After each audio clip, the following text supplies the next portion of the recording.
저는 박민규입니다. 올해 65. 젊은 시절부터 성실하게 직장 생활을 했죠.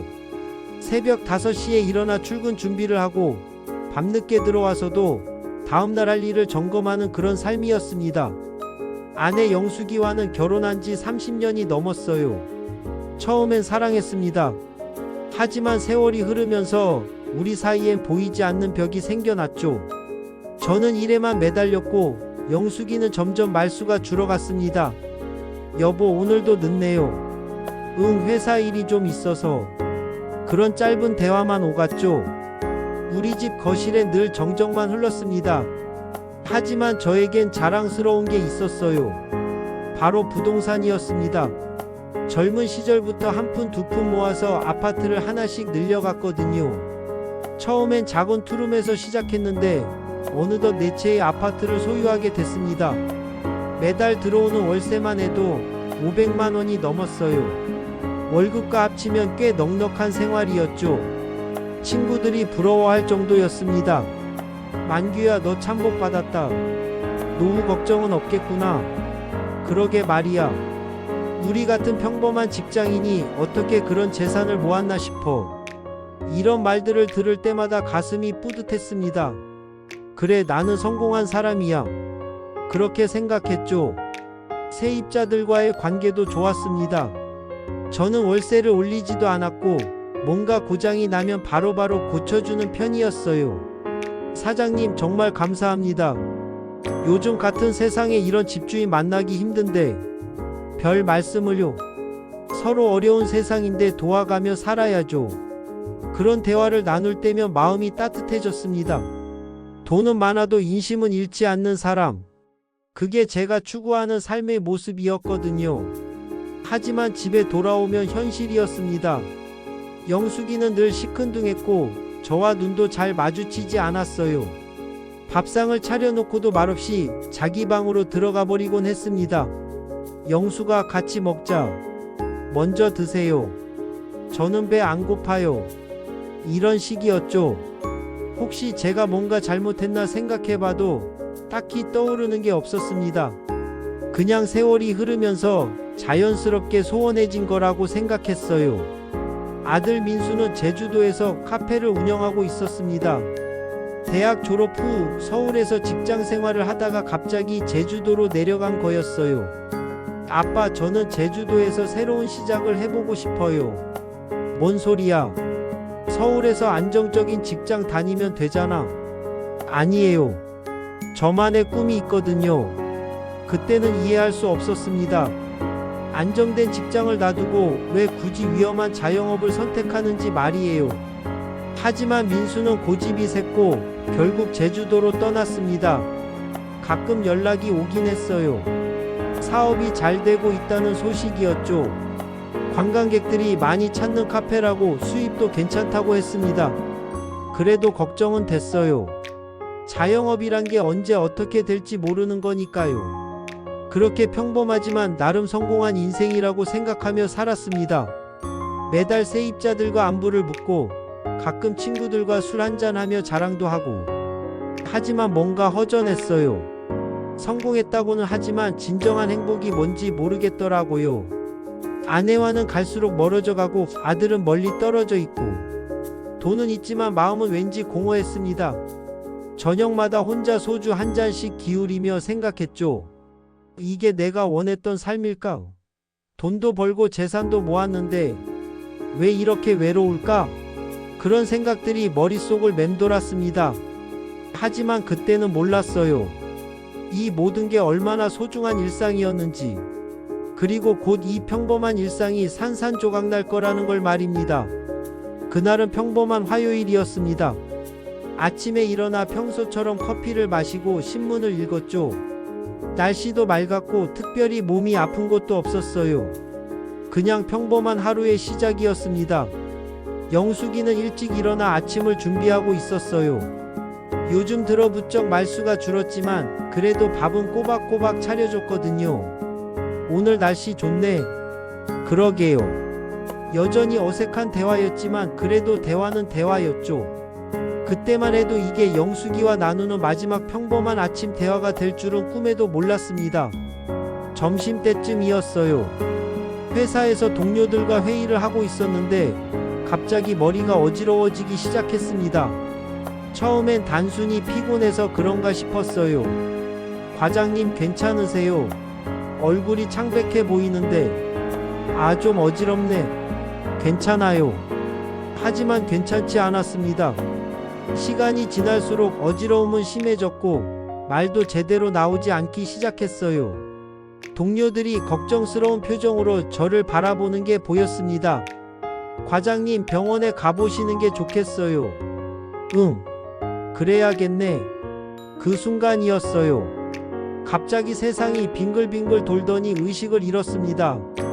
나중에 들은 얘기로는 동료들이 급히 구급차를 불렀다고 하더라고요. 병원에서 깨어났을 때는 이미 저녁이었습니다. 하얀 천장과 소독약 냄새가 코를 찔렀어요. 머리는 띵하고 몸은 납덩이처럼 무거웠습니다. 여보, 정신 차렸네요. 영숙이가 침대 옆에 앉아 있었어요. 오랜만에 보는 걱정스러운 표정이었죠. 그동안 냉랭했던 모습과는 달랐습니다. 무슨 일이야? 뇌경색이래요. 다행히 큰 혈관은 아니라고 하는데 그래도 입원해야 한다고 해요. 뇌경색. 그 말이 머릿속에서 맴돌았어요. 나이가 들면서 주변에서 종종 들었던 병명이지만 설마 제게 일어날 줄은 몰랐습니다. 의사가 들어와 설명해 줬어요. 다행히 생명에는 지장이 없지만 재활치료가 필요하다고 했습니다. 왼쪽 팔다리에 힘이 빠져서 걷기도 어렵고 말도 어눌해질 수 있다고 했어요. 환자분 너무 걱정하지 마세요. 꾸준히 재활치료하시면 많이 좋아지실 겁니다. 얼마나 걸릴까요? 개인차가 있지만 보통 몇 개월에서 몇 년까지도 걸릴 수 있어요. 몇 년? 그 말이 가슴을 무겁게 눌렀습니다.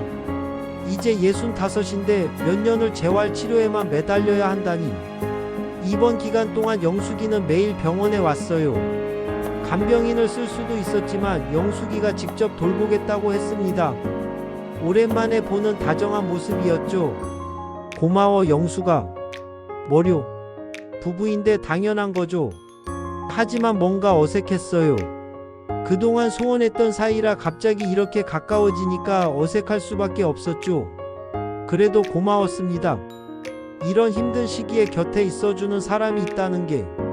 민수도 급히 제주도에서 올라왔어요. 몇 달 만에 보는 아들의 얼굴이었는데 많이 야위어 보였습니다. 아빠 괜찮으세요? 응, 괜찮다. 너는 사업은 어떻고? 아빠 걱정부터 하세요. 사업은 제가 알아서 할게요. 민수의 표정이 어두워 보였어요. 뭔가 숨기는 게 있는 것 같았지만 제가 아픈 상황에서 괜히 캐묻기도 그렇고 그냥 넘어갔습니다. 한 달 정도 입원한 후 집으로 돌아왔어요. 익숙한 우리 집이었지만 이제는 모든 게 다르게 보였습니다. 계단을 올라가는 것도 힘들고 화장실 가는 것도 누군가의 도움이 필요했어요. 이제부터는 제가 돌볼게요. 영숙이가 말했습니다. 그러면서도 어딘가 체념한 듯한 표정이었어요. 마치 피할 수 없는 운명을 받아들이는 것 같은. 그때는 몰랐어요. 영숙이에게 이것이 얼마나 큰 부담이 될지, 그리고 우리 부부에게 어떤 비극이 기다리고 있는지 말입니다. 집으로 돌아온 후 현실이 저를 기다리고 있었습니다. 병원에서는 간병인들이 있어서 그나마 괜찮았는데 집에서는 모든 것을 영숙이가 혼자 해야 했어요. 아침에 일어나는 것부터 시작해서 세수, 식사, 화장실, 씻기까지 제가 혼자 할 수 있는 게 거의 없었거든요. 왼쪽 팔다리에 힘이 없어서 걷기도 힘들었고 말도 어눌해져서 의사소통도 어려웠습니다. 영숙아, 물 좀. 네, 잠깐만요. 처음엔 영숙이도 최선을 다했어요. 새벽부터 밤늦게까지 저를 돌보느라 잠도 제대로 못 잤습니다. 눈 밑에 다크서클이 생기고 살도 많이 빠졌어요. 영수가 너무 힘들면 간병인을 쓰자. 아니에요. 제가 할 수 있어요. 하지만 시간이 지날수록 영숙이의 표정이 어두워졌습니다. 처음에는 다정했던 말투도 점점 건조해져 갔어요. 당연한 일이었죠. 24시간 환자를 돌본다는 게 얼마나 힘든 일인지. 더 큰 문제는 제가 예민해진 거였어요. 아프고 나니까 모든 게 짜증스러웠습니다. 예전에는 혼자 할 수 있었던 일들을 이제는 다 도움을 받아야 하니까 자존심이 상했죠. 왜 이렇게 늦어? 물 달라고 한지 얼마나 됐는데. 죄송해요. 빨래를 널고 있었거든요. 빨래가 나보다 중요해. 이런 식으로 짜증을 부릴 때가 많았어요. 지금 생각해보면 영숙이가 얼마나 힘들었을지 이해가 되는데 그때는 제 상황만 생각했었죠. 재활치료도 쉽지 않았습니다. 매일 병원에 가서 물리치료를 받아야 했는데 영숙이가 휠체어를 밀고 데려다 줘야 했어요. 치료받는 동안에도 옆에서 기다려야 했고요. 선생님 언제쯤 좋아질까요? 꾸준히 하시면 분명히 좋아지실 거예요. 하지만 시간이 좀 걸릴 것 같아요. 그런 대답뿐이었어요. 구체적인 시기를 알 수 없으니까 더 답답했습니다. 언제까지 이런 생활을 해야 하는 건지. 한편으로는 걱정이 생겼어요. 아파트 관리 문제였습니다. 지금까지는 제가 직접 세입자들을 만나고 문제가 생기면 해결해줬는데 이제는 그럴 수가 없었거든요. 영수가 사무 아파트 보일러가 고장났다는데 어떻게 하지? 제가 가서 확인해 볼게요. 영숙이가 대신 해줘야 했어요. 저를 돌보는 것도 힘든데 아파트 관리까지 해야 하니까 얼마나 힘들었겠어요. 세입자들도 처음엔 이해해줬습니다. 제가 아프다는 소식을 들었거든요. 하지만 시간이 지나면서 불만이 생기기 시작했어요. 사모님 문 고치는 일이 언제 해결될까요? 벌써 한 달째인데. 죄송해요. 남편이 아프다 보니까 손이 안 닿네요. 이런 일들이 반복되면서 세입자들의 신뢰도 떨어졌어요. 몇 명은 이사를 준비한다는 소식도 들려왔습니다. 월세 수입이 줄어들 걱정도 되고 무엇보다 그동안 쌓아온 신뢰 관계가 무너지는 게 속상했어요.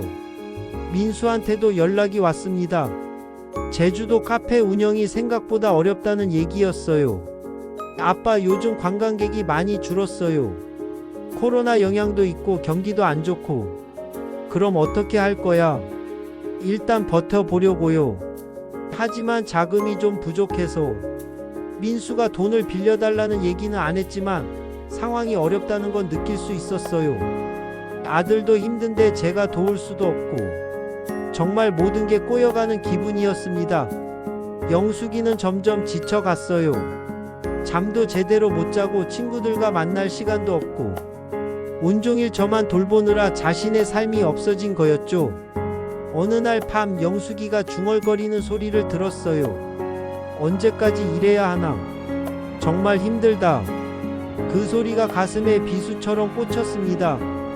영숙이도 사람인데 얼마나 힘들겠어요. 하지만 어떻게 해야 할지 몰랐어요. 제가 빨리 낫는 수밖에 없는데 재활은 쉽게 되는 게 아니었거든요. 그렇게 몇 달이 지나면서 우리 집 분위기는 완전히 바뀌었습니다. 예전에도 소원했지만 그래도 평화로웠는데 이제는 서로 피곤하고 지친 상태가 됐어요. 영숙이의 눈빛이 달라진 걸 느꼈습니다. 처음에는 걱정과 다정함이 있었는데 이제는 체념과 피로만 보였어요. 그리고 가끔씩 원망하는 듯한 시선도 느껴졌습니다. 저도 마찬가지였어요. 영숙이가 최선을 다해주는 걸 알면서도 자꾸 짜증이 났어요. 예전에 건강한 제가 그리워지고 이런 의존적인 상황이 싫었습니다. 그때까지도 몰랐어요. 이 모든 게 더 큰 비극의 시작일 뿐이라는 걸 말입니다. 시간이 지날수록 상황은 더 악화됐습니다. 영숙이는 완전히 지쳐버렸고 저는 더 예민해졌어요. 작은 일에도 서로 나를 세우게 됐죠. 영수가 찌개가 너무 짜다. 그럼 직접 하세요. 저도 사람이에요. 이런 말다툼이 일상이 됐습니다. 영숙이도 이제는 참지 않았어요.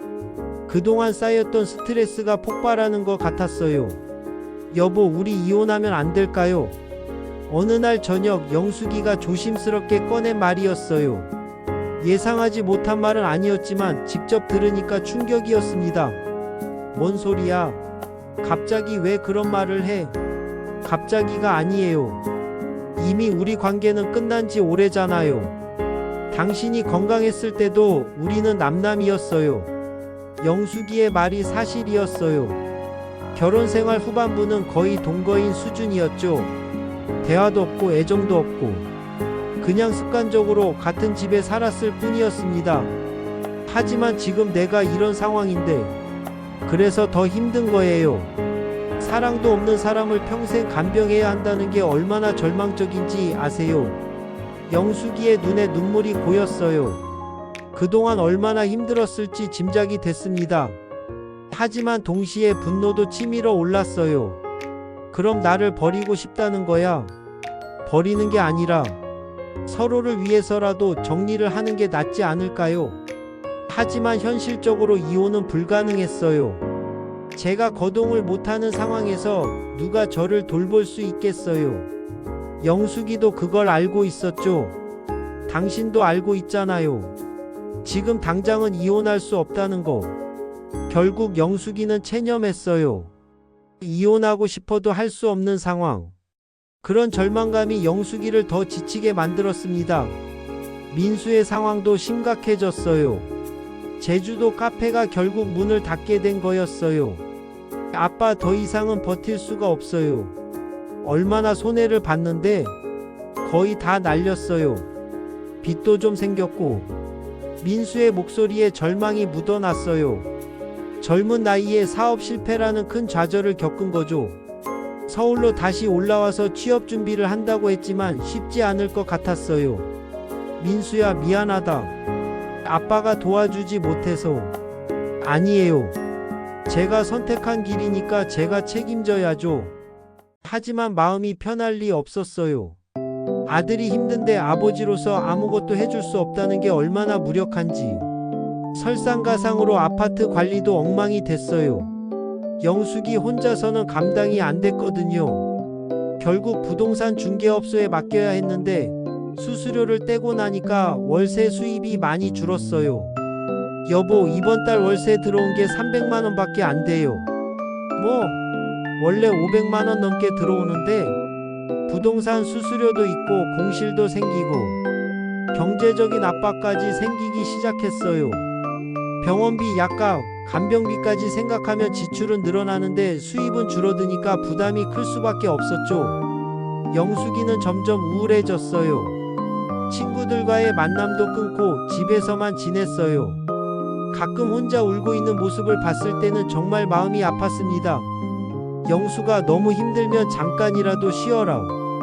어디 가서 쉬어요. 당신을 놔두고 갈 수도 없고. 저도 점점 예민해졌어요. 몸은 불편하고 경제적 걱정은 늘어나고 가족들은 다 힘들어하고 모든 게 제 탓인 것 같아서 죄책감에 시달렸습니다. 차라리 내가 죽는 게 나았을까? 그런 생각이 들 때도 있었어요. 그러면 영숙이도 자유로워지고 민수도 부담이 없어질 텐데.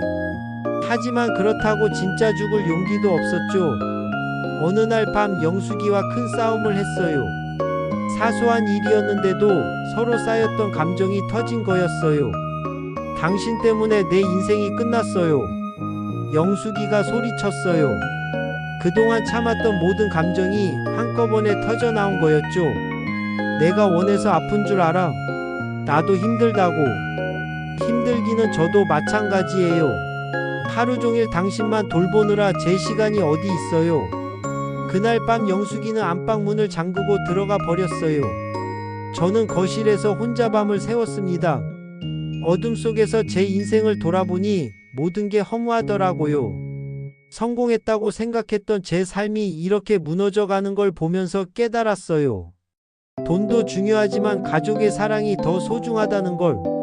하지만 그걸 깨달았을 때는 이미 너무 늦었습니다. 민수에게 전화를 걸었어요. 아들의 목소리라도 듣고 싶었거든요. 민수야, 아빠다. 아빠, 무슨 일이세요? 목소리가 이상한데. 아니다. 그냥 목소리가 듣고 싶어서. 그날부터 제 마음속에 어둠이 자리 잡기 시작했어요. 절망감이랄까? 이 상황이 언제까지 계속될지, 영숙이가 언제까지 견딜 수 있을지 모든 게 불안했습니다. 영숙이도 변했어요. 예전처럼 다정하게 돌보지 않았어요. 기계적으로 밥을 주고 약을 주고 그냥 의무감으로만 하는 것 같았어요. 영수가 고마워. 대답도 없었어요. 그 침묵이 더 무서웠습니다. 한편으로는 영숙이에 대한 원망도 생겼어요. 부부라면 어려울 때 서로 의지해야 하는 거 아닌가? 왜 이렇게 차갑게 구는 건지, 이런 생각이 들면서 분노가 치밀어 올랐습니다. 영수가, 너 정말 이혼하고 싶은 거야? 지금 그런 얘기 하지 마세요. 하지만 영숙이의 표정에서 답을 알 수 있었어요. 정말로 이혼하고 싶어 한다는 걸. 그런데 제 상황 때문에 못하고 있다는 걸. 그러던 어느 날 밤이었어요. 평소보다 더 우울한 기분이었는데 영숙이가 또 짜증을 냈어요. 물 좀 달라고. 아, 정말 조금만 기다리세요. 그 순간 뭔가가 제 안에서 터졌어요. 쌓였던 분노와 절망감이 한꺼번에 폭발한 거였죠. 정신을 차렸을 때는 이미 돌이킬 수 없는 일이 벌어져 있었습니다. 제 손이 영숙이의 목을 조르고 있었어요. 영숙이는 눈을 크게 뜨고 절 바라보고 있었죠. 그 순간 모든 게 느려지는 것 같았어요. 아니야. 이건 아니야. 하지만 이미 너무 늦었습니다. 영숙이가 축 늘어졌어요. 저는 그제야 정신을 차리고 영숙이를 흔들었지만 대답이 없었어요. 영숙아, 영숙아. 아무리 불러도 대답이 없었습니다. 그제야 제가 무슨 일을 저질렀는지 깨달았어요. 세상이 무너지는 기분이었습니다. 아무 생각이 나지 않았어요. 친구에게 전화를 했습니다. 그 후는 지옥 같은 시간이었습니다. 경찰이 와서 저를 체포했고 뉴스에도 나왔어요. 아내를 살해한 60대 남성, 이런 식으로 말이죠. 법정에서 판사님 앞에 섰을 때 모든 게 꿈 같았어요. 이게 정말 제 이야기인가 싶었죠. 피고인은 본 사건에 대해 어떻게 생각하십니까? 죄송합니다. 변명의 여지가 없습니다. 변호사가 정상 참작을 호소했지만 소용없었어요. 제가 저지른 일은 용서받을 수 없는 일이었으니까요. 민수가 면회를 왔을 때가 제일 힘들었어요. 아들의 눈에 실망과 슬픔이 가득했거든요. 아빠, 왜 그러셨어요? 왜? 미안하다, 민수야. 아빠가 정말 미안하다. 민수는 울면서 말했어요. 엄마도 힘들었겠지만 아빠도 힘드셨잖아요. 왜 저한테 말하지 않으셨어요? 너도 힘든 상황이었는데 어떻게 말하겠나? 아빠가 약했다. 그때 깨달았어요. 혼자 모든 걸 감당하려 했던 게 잘못이었다는 걸. 가족에게 솔직하게 말했다면, 도움을 요청했다면 이런 일은 없었을 거라는 걸. 감옥에서 보낸 시간 동안 정말 많은 생각을 했어요. 영숙이에 대한 미안함, 민수에 대한 죄책감, 그리고 제 자신에 대한 후회. 영숙이와의 추억들이 하나씩 떠올랐어요. 처음 만났을 때의 설렘, 결혼식 날의 행복, 민수가 태어났을 때의 기쁨. 언제부터 우리가 이렇게 멀어진 걸까? 옆 간방에 있던 할아버지가 말씀해 주셨어요. 젊은이, 사람은 누구나 실수를 해. 중요한 건 그 실수에서 무엇을 배우느냐지. 배울 게 뭐가 있겠어요. 이미 모든 걸 잃었는데 아직 아들이 있잖아. 그 아이한테라도 올바른 아버지가 되어야지. 그 말이 가슴에 와닿았어요. 맞아요. 아직 민수가 있었어요. 제가 망친 인생이지만 민수만큼은 제대로 살아갈 수 있도록 도와야겠다고 생각했습니다. 출소하기 전에 민수와 마지막 면회를 했어요. 민수야, 아빠는 이제 나이도 많고 저지른 일도 있으니까 조용히 살겠다. 하지만 너는 다시 시작해라. 아빠가 남긴 재산이라도 있으니까. 아빠 재산은 이미 다 정리했어요. 뭐? 무슨 소리야? 민수가 설명해 줬어요. 제가 감옥에 있는 동안 아파트들을 팔아서 빚을 정리하고 피해 보상금도 내고 영숙이 장례 비용도 처리했다고. 그리고 남은 돈은 어려운 이웃들을 위해 기부했다고 했어요. 왜 그랬어? 아빠, 그 돈으로 다시 시작하고 싶지 않았어요. 엄마가 돌아가신 후에 생긴 돈으로 새 출발하는 게 맞지 않다고 생각했거든요. 민수의 판단이 옳았어요. 정말 의젓하게 자랐더라고요. 오히려 제가 배워야 할 점이 많았습니다. 그럼 넌 어떻게 살 거야? 처음부터 다시 시작할 거예요. 이번에는 무리하지 않고 차근차근요. 출소한 후 저는 작은 고시원에서 살기 시작했어요. 예전에 넉넉한 생활과는 비교도 안 되지만 오히려 마음이 편했어요. 복잡한 게 없으니까 깔끔하더라고요. 민수는 정말로 새로 시작했어요. 작은 회사에 취직해서 성실하게 일했어요. 가끔 안부 전화를 했는데 목소리가 밝아진 게 느껴졌어요. 아빠, 저 이번에 진급했어요. 그래, 정말 잘했다. 아빠도 건강 챙기세요. 이제는 정말 조심히 사셔야 해요. 저는 요양원에서 자원봉사를 시작했어요. 제가 받았던 간병의 고마움을 조금이라도 갚고 싶어서였죠. 거동 불편한 어르신들을 돌보면서 영숙이의 마음을 조금이나마 이해하게 됐어요. 할아버지 고맙습니다. 천만에요. 제가 더 고마워요. 이런 말들을 들을 때마다 마음이 따뜻해졌어요.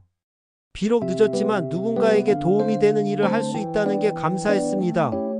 어느 날 민수가 깜짝 방문했어요. 오랜만에 보는 아들의 얼굴이 한결 밝아 보였어요. 아빠, 좋은 소식이 있어요.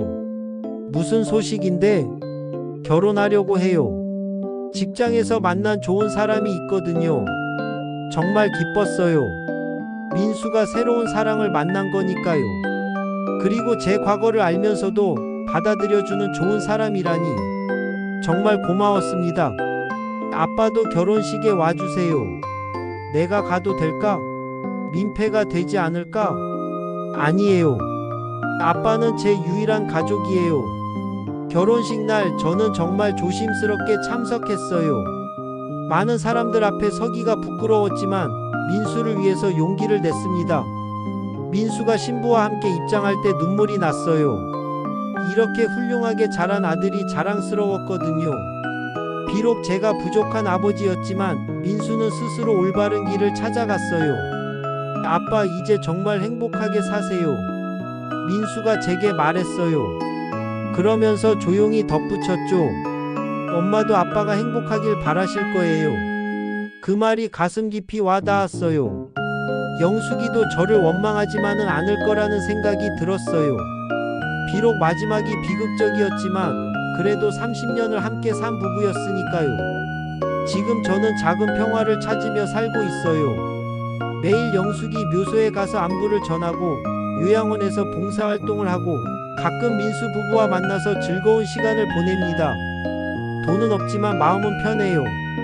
예전처럼 복잡한 걱정거리도 없고 누군가에게 도움이 되는 일을 할 수 있어서 보람도 있고요.